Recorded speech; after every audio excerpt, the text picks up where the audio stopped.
3 minutes. That's how long the monitor showed a flat, unwavering line. 3 minutes is an eternity in medicine, long enough for the brain to start dying, for the point of no return to become a certainty. We had done everything. 3 rounds of epinephrine, a final desperate shock from the defibrillator that made his small body jump on the gurney. Nothing. The line remained stubbornly, mockingly straight. I was about to call it. Time of death, 11:42 p.m. The words were forming on my tongue, the familiar bitter taste of professional failure. In the hallway, I could hear the boy's mother, a muffled, gut-wrenching sob that cut through the sterile hum of the hospital. I took a deep breath, steeling myself to go out there and deliver the worst news of her life. And then, it happened. A single, impossible beep, slow, but utterly steady. Beep, beep. Every head in the room snapped toward the cardiac monitor. A perfect sinus rhythm, as clean and clear as a textbook example, had appeared on the screen. Dr. Evans, the resident, whispered, "What the hell?" It wasn't a machine glitch. The leads were secure.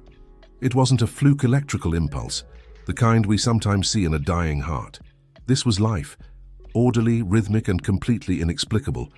The patient was clinically dead. And now he wasn't. For the first time in my 20-year career as a cardiologist, I had no answer. I just stood there staring at that glowing green line, as my entire understanding of medicine, of life and death, shattered into a million pieces. The cold, hard science that had been my shield and my sword for 2 decades had just become worthless. And this was only the beginning. My name is Dr. Alistair Finch, or at least that's who I was before that night. For 20 years I lived by the book. Data, evidence, peer-reviewed studies, that was my religion. If you couldn't measure it, test it, and replicate it, it didn't exist. I was good at my job. I was one of the best pediatric cardiologists in the state, known for my steady hands and my even steadier, almost cold demeanor. Emotions were a liability in my line of work. They clouded judgment. I dealt in the mechanics of the human heart, a brilliant but flawed pump. My job was to fix it. The patient was a 9-year-old boy named Leo. He wasn't just any patient. He'd been under my care for 6 months, battling a rare and aggressive form of viral cardiomyopathy. A common cold had somehow morphed, invading his heart muscle and turning it into a weak, scarred mess. We had tried everything. Experimental drugs, advanced therapies, but his heart just kept failing. Leo was a quiet kid, with big, intelligent eyes that seemed to understand far more than they should. He loved drawing. His hospital room was covered in sketches of spaceships and alien worlds, a vibrant escape from the pale green walls and the constant beeping of his IV pump.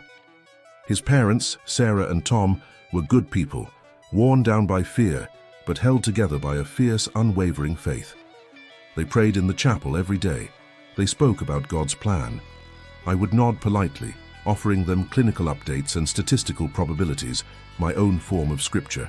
In my world, hope was a dangerous variable, a setup for disappointment. The day before everything changed, I was doing my rounds. Leo was weaker than I'd ever seen him. His breathing was shallow. His skin had a pale, bluish tint. He was in end-stage heart failure. His only real option was a transplant, but he was too unstable to even make the waiting list. It was a checkmate.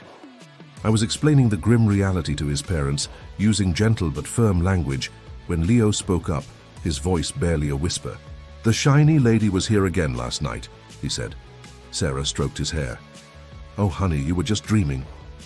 I agreed. Hallucinations were common with the medications he was on, combined with low oxygen levels. It was a textbook neurological side effect. "It's just the medicine, Leo," I said reassuringly. He shook his head, a small, tired movement. "No, she's real. She smells like rain." I dismissed it, of course. A child's fantasy, a brain's coping mechanism. It was a symptom, nothing more. A data point to be noted and filed away. I had no idea that this symptom was the key to a door I never even knew existed. A door I was about to be thrown through. The first truly strange event wasn't the flatline or the beep that followed. It happened about an hour before Leo's heart finally gave out. I was at the nurse's station, reviewing his chart for the 100th time, trying to find some angle, some forgotten option I had missed. Maria, his primary nurse, walked up to me.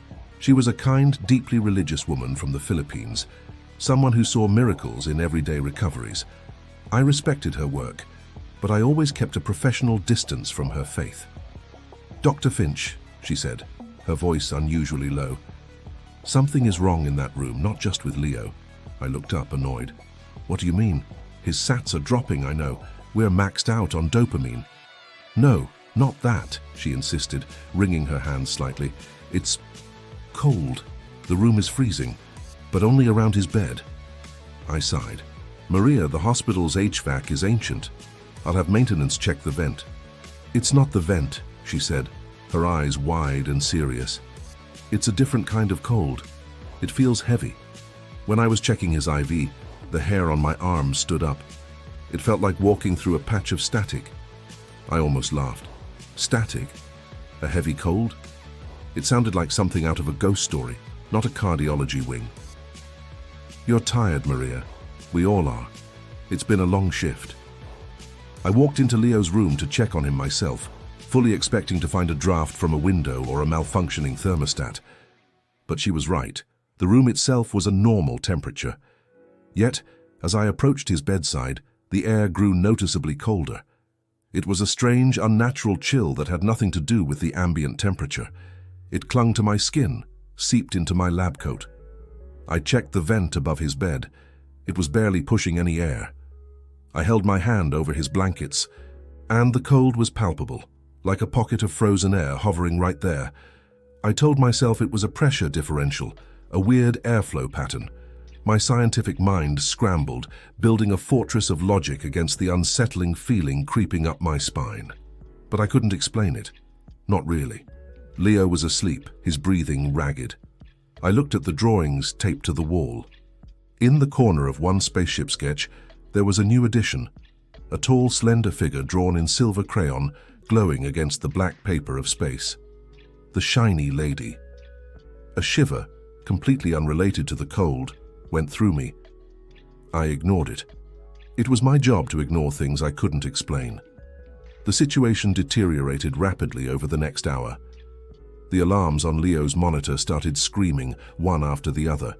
His blood pressure crashed. His heart, already so weak, began to spasm in a chaotic, useless rhythm. Ventricular fibrillation. The code blue alarm blared through the unit, and the room was instantly flooded with a swarm of doctors and nurses. The crash cart was slammed against the doorframe. The air filled with shouted orders, the hiss of the oxygen mask, the rhythmic squeak of the ambu bag. "Push one of Epi. Charging to 200. Clear." I was leading the code, my mind a sharp, focused instrument of procedure and protocol. There was no room for the cold spot, no room for drawings of shiny ladies. There was only the algorithm. We fought for him.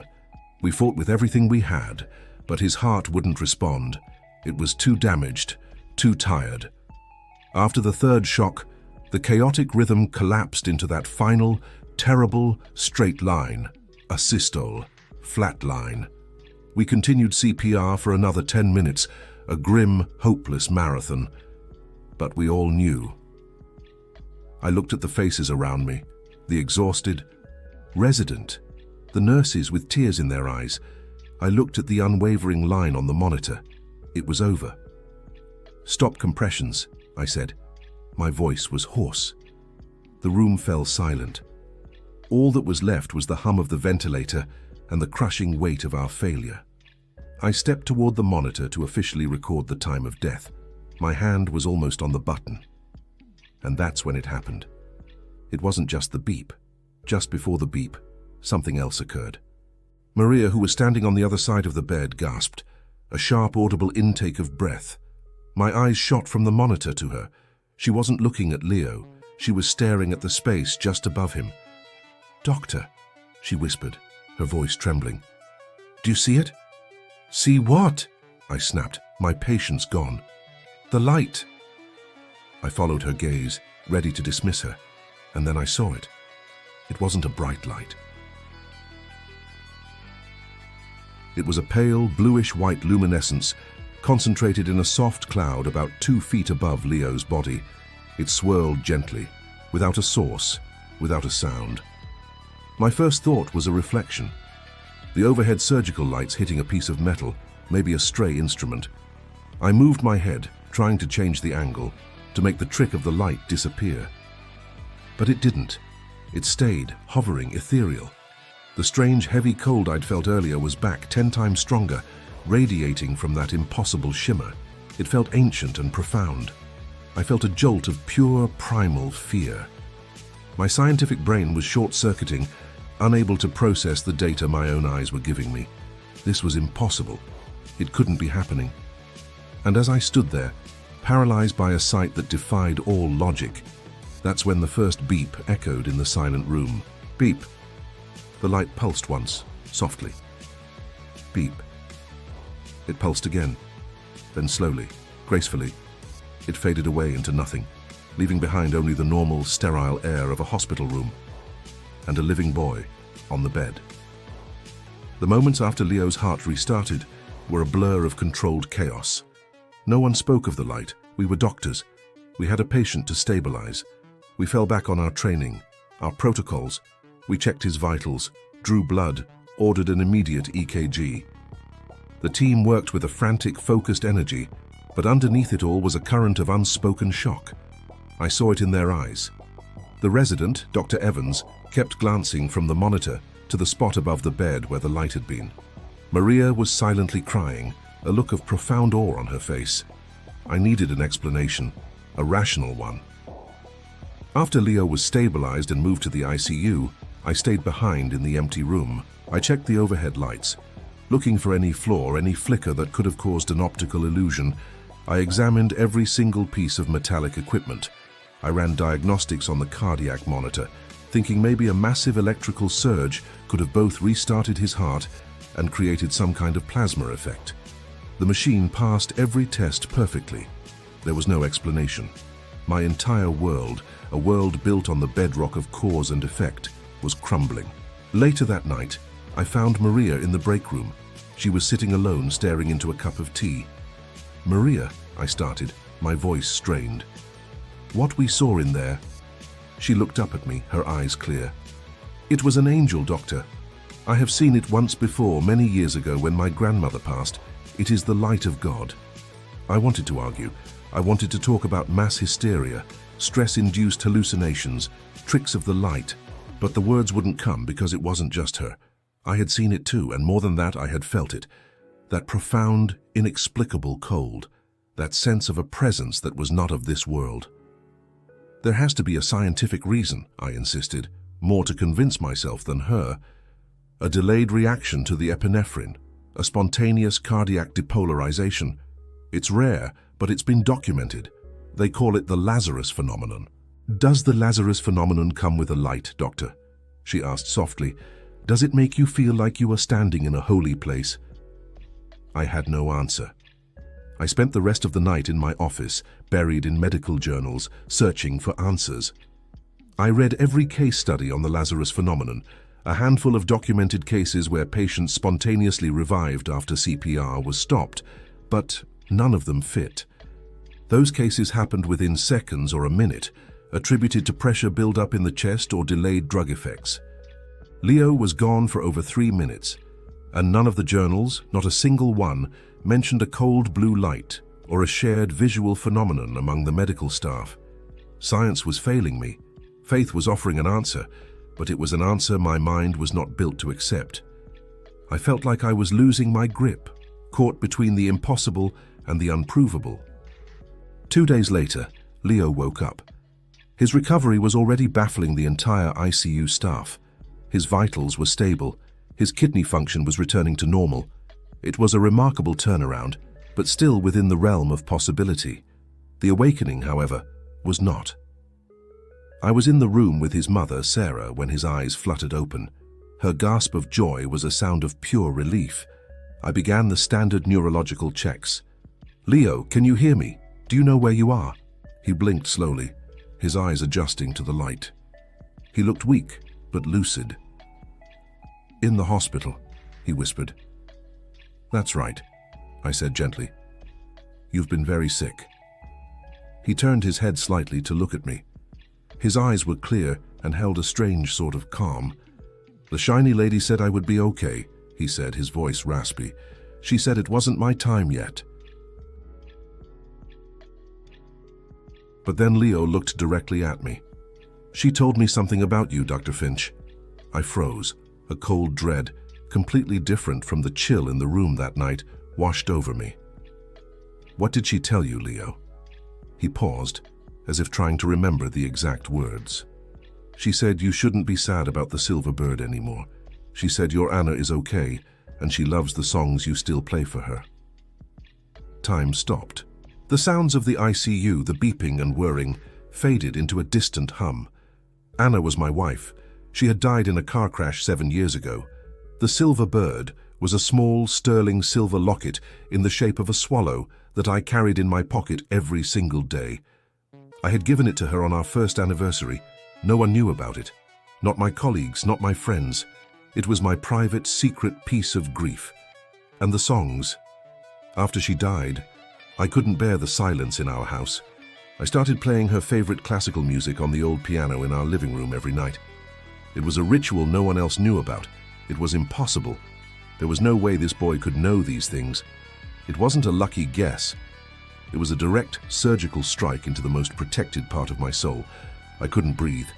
I stared at him, at this small, fragile child who had just dismantled my entire reality with a few whispered words. Sarah was looking at me, confused by my reaction. "Doctor, are you all right? What is he talking about?" I couldn't form. Assess the damage to Leo's heart after the code. The first one, done a day after he revived, showed what we expected. A severely damaged heart with an ejection fraction of less than 15%. That meant his heart was only pumping out 15% of its blood with each beat. It was a number incompatible with long-term survival. It was the heart of a boy still on the brink of death. But Leo was getting stronger. His color was returning. He was sitting up, drawing, even complaining about the hospital food. It didn't make sense. The clinical picture didn't match the diagnostic data. So I ordered another echo a week after the first one. I was in the imaging lab when the results came up on the screen. The sonographer, a man I'd worked with for a decade, just stared at the monitor, his mouth slightly agape. "Alistair," he said, without taking his eyes off the screen. "You need to see this." I walked over, expecting to see a marginal improvement at best. Instead, I saw a miracle. The image on the screen showed a heart that was healing. The scarred, weakened muscle tissue we had seen just a week ago was pink and vibrant. The contractions were strong, rhythmic and efficient. "Run the ejection fraction again," I ordered, my voice tight. "There must be an error in the calculation." He reran the software. The number that flashed on the screen was 55%. 55%. That wasn't just an improvement. It was a normal, healthy heart. It was the heart of a boy who had never been sick. The kind of tissue regeneration was impossible. The heart is not like the liver. It doesn't grow back. Scar tissue is permanent.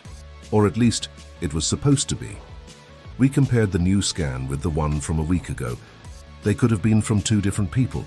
The evidence was right there in black and white, in pixels and data points. It was undeniable. I called in 2 other cardiologists to look at the scans. Without giving them any context, both of them confirmed the findings. One of them said, "This first patient needs a transplant immediately. The second one can run a marathon." I stood in that dark room, the glow of the monitor illuminating the impossible truth. My skepticism, my rational mind, my 20 years of evidence-based medicine, it all lay in ruins at my feet. The boy's heart had regenerated. There was no medical explanation. The beep, the light, the impossible knowledge of my wife's locket. It all culminated in this, a physical, measurable, biological event that science said could not happen. It was the confirmation. The impossible was real. The weeks that followed were a quiet revolution in my soul. I was still a doctor. I still made my rounds, wrote prescriptions, and analyzed test results. But I was doing it as a different man. The world no longer seemed like a predictable clockwork machine. It was now a place of profound and terrifying mystery. I looked at my patients differently. I saw not just a collection of symptoms and biological processes, but a flicker of something more. something science couldn't name. My conversations with Leo changed. I stopped trying to explain away what he'd told me. I just listened. He spoke of the shiny lady as if talking about a friend. He said she was peaceful and that she had held his hand when he was scared. He said she wasn't there anymore, that she had done what she came to do. The change in me was subtle on the outside, but seismic on the inside. I found myself walking past the hospital chapel and for the first time not seeing it as a room of false hope, but as a place of quiet possibility. One afternoon I even stepped inside. I didn't pray. I wouldn't have known how. I just sat in the silence, holding the silver locket in my hand, and for the first time since Anna died I didn't feel entirely alone. The grief was still there, a familiar ache in my chest, but it was now accompanied by a strange new feeling. Wonder. The man of science in me hadn't died, but he had been humbled. He now had to share space with a man who had seen a ghost in the machine, a man who knew, with absolute certainty, that there are more things in heaven and earth than are dreamt of in our medical textbooks.